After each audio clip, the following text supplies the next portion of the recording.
Gratis? Makan bergizi? Buat semua? Kedengarannya seperti mimpi kan? Tapi tunggu dulu. Kenapa program makan bergizi gratis justru bikin pro dan kontra di mana-mana? Belakangan ini, program MBG, makan bergizi gratis, jadi salah satu topik yang paling sering dibahas. Program ini identik dengan gagasan dari Prabowo Subianto yang menargetkan pemberian makan bergizi gratis untuk anak-anak sekolah, ibu hamil, dan kelompok rentan.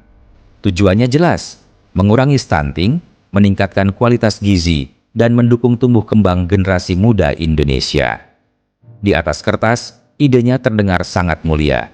Data dari berbagai laporan kesehatan memang menunjukkan bahwa masalah stunting dan kekurangan gizi di Indonesia masih menjadi pekerjaan rumah besar. Di beberapa daerah, akses terhadap makanan bergizi memang belum merata. Jadi ketika muncul wacana makan bergizi gratis secara nasional, banyak orang langsung menyambutnya dengan optimisme. Pihak yang pro melihat program ini sebagai investasi jangka panjang. Mereka percaya kalau anak-anak mendapatkan asupan gizi yang cukup sejak dini, kualitas sumber daya manusia Indonesia ke depan akan meningkat.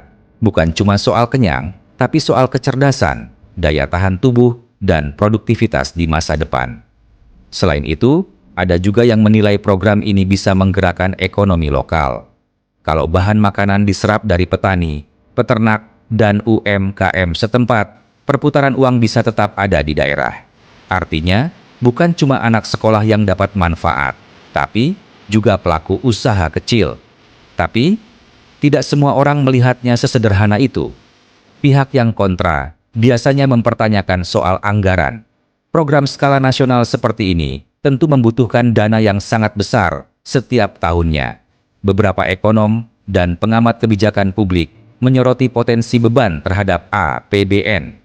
Mereka bertanya, dari mana sumber dananya? Apakah akan ada pengalihan dari pos anggaran lain? Bagaimana dampaknya terhadap defisit dan utang negara?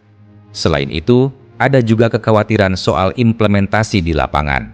Indonesia itu luas, dari Sabang sampai Merauke. Distribusi logistik makanan bukan perkara mudah. Ada daerah terpencil yang akses jalannya terbatas. Tantangan seperti penyimpanan, kualitas makanan, sampai potensi pemborosan juga ikut jadi sorotan. Di beberapa diskusi publik muncul juga pertanyaan, apakah pemberian makan gratis lebih efektif dibandingkan bantuan tunai atau subsidi langsung kepada keluarga?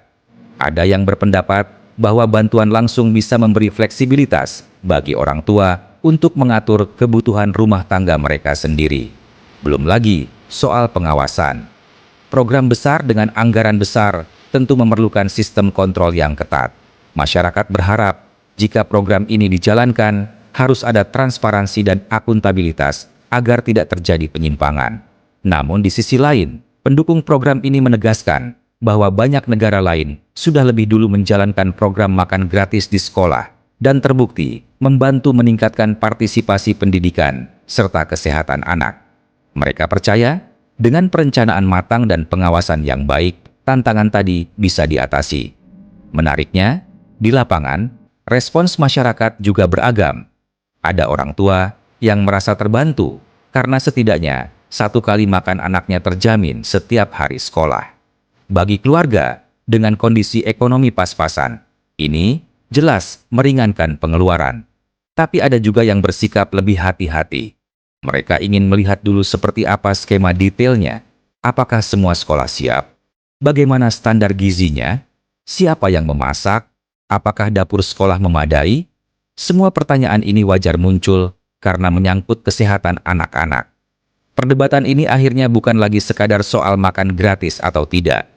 Ini soal prioritas kebijakan, efektivitas anggaran, dan kesiapan sistem.